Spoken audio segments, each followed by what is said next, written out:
Andrew Tate's secret society. Chances are that 6 months ago, you didn't know who Andrew Tate was. And the chances are that now you do. Hello. Andrew Tate's a former kickboxer. He's now a social media influencer. Last year, he was more Googled than Donald Trump or Kim Kardashian, and his content's amassed hundreds of millions of views. His enthusiasm for misogyny, cars and wealth has delivered fame, thousands of fans, and many thousands of dollars. He's also being held in Romania as part of an investigation into rape and people trafficking. Tate denies all the allegations. Do you ever wonder why some people who you've never heard of before all of a sudden appear everywhere? And that clip we just heard, well, that was the journalist Matt Shea, who gained access. How are we still milking Angry Tate?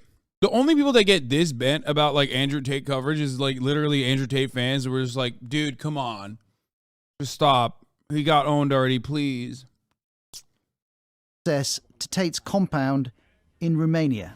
To get inside, I had agreed to endure a professional cage fight in Romania. I know he's gonna lose, but I'd rather milk this than talk about Ukraine not getting potentially German tanks, okay? This is like at least closer to my plane of existence. But it's also kind of fun at this point because he's, you know, in jail.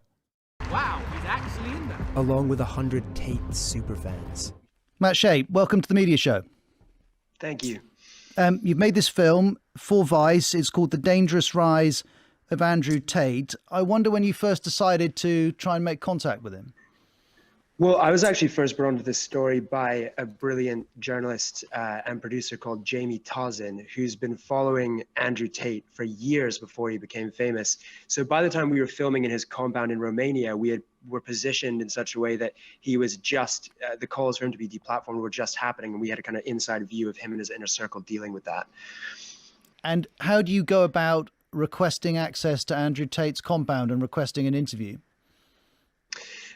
Well, I think Andrew Tate was and his team are quite aware of the fact that any publicity, even bad publicity, would help them, and that was perhaps one of the reasons they decided to let us in. I think what they didn't realize was that we were also simultaneously doing an investigation into him that ultimately led to us speaking to, for the first time, some of the women from his past who alleged that he raped and abused them.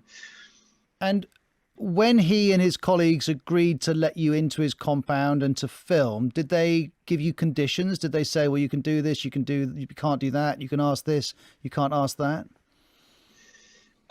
Well, we're always upfront with him that we would be making an objective documentary and telling all the facts as we saw them. But yes, when we were there, you know, there were attempts to control our access. We're moving on from the pointing and laughing phase to the dancing on his grave phase. And let me tell you, this is a bop. Thank you. Leftists are like permanently concerned about like enjoying things. Like, why can't you just like, this is perhaps the most ethical way to consume it. He already is like facing legal consequences for his like horrifying actions. Like, why the f are you now mad that like we're having a little enjoyment out of this, you know? It was infinitely worse. It was infinitely worse months ago when he was not in prison and he was just like running around and doing all chaperones constantly. We were told, don't go in there, that door's locked, if you try and go in there someone will put a gun in your face. We had, you know, sort of tall, scary, intimidating, strong men behind us when we were interviewing everyone, monitoring our questions and all of that. So yeah. Well, thank you for coming on to speak about your film. And Andrew Tate's story more broadly connects directly to how media content is made, distributed, moderated and consumed. And we're going to spend today's edition of the media show understanding that with the help of Matt Shea, but also with Helen Lewis, who's staff writer at The Atlantic, also presenter of the recent BBC podcast series, The New Gurus, which looks at online personalities with big followings. Hi, Helen. Would you consider Andrew Tate a form of guru? Oh, It's going to be funny as when he gets proven innocent, Lamau. Yeah, that'll definitely mean that he was definitely proven innocent. If anything, it'll be funny because, like, you know, he literally said he could bribe his way out of a Romanian prison, and that'll just be the truth again. But, like, if you actually unironically think he didn't do anything that he's, like, locked up for, I don't know what to tell you. He has literally admitted to things and has also, like, tried to educate others on doing similar things for years and years and years. So I don't know. I don't know what else you need, but I guess you don't really need anything. You're just a idiot at that point. You know what I mean? Like, motherfucker can admit to all this shit on camera, and his fan base will still be like, nah. Absolutely. He fits very firmly into what's known as the kind of manosphere. So these are a suite of gurus who attempt to tell young men how to live. And, you know, there is a very strong ideology behind them, which is that as a form of masculinity has been lost. And, you know, having watched Matt's excellent documentary, the thing that strikes me is it's very much like a 13-year-old's boy's idea of what it means to be a man. A guy goes up and introduces himself, my name's Alpha Wolf. And how Matt did not laugh at that point. But it's like so much stuff on the internet where it is both ironic and not ironic, in the sense that they're saying that was one of my favorite moments, dude. I swear to God. Unironically, like a 50-year-old man, a whole adult. You know what I mean? Just this accountant looking at this motherfucker is like, I'm Alpha Wolf. Like, bro, are you what?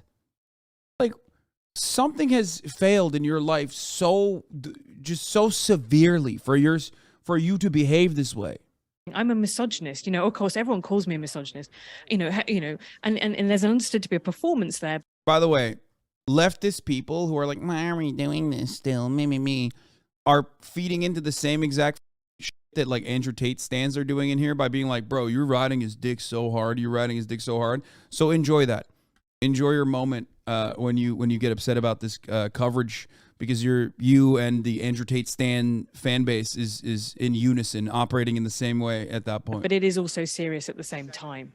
And that's something I think journalism really struggles to grapple with, is saying that someone is putting on a show for you, but underneath the show there is something nasty going on at the same time. And we're going to get into those dilemmas, questions for journalists when they choose to interact with someone like Andrew Tate. Let's also bring in Scott Galloway, host of the biggest business podcast in the US, the Prof G Show. I did watch as the well Vice as being video, host yes. of Pivot. Many of you listening will know it. It's a hugely popular tech podcast. Scott Galloway, you're very welcome to the Media Show. Thanks for your time today. Thanks for having me. What lessons are you taking for the media from the story of Andrew Tate and the extent to which his content is consumed?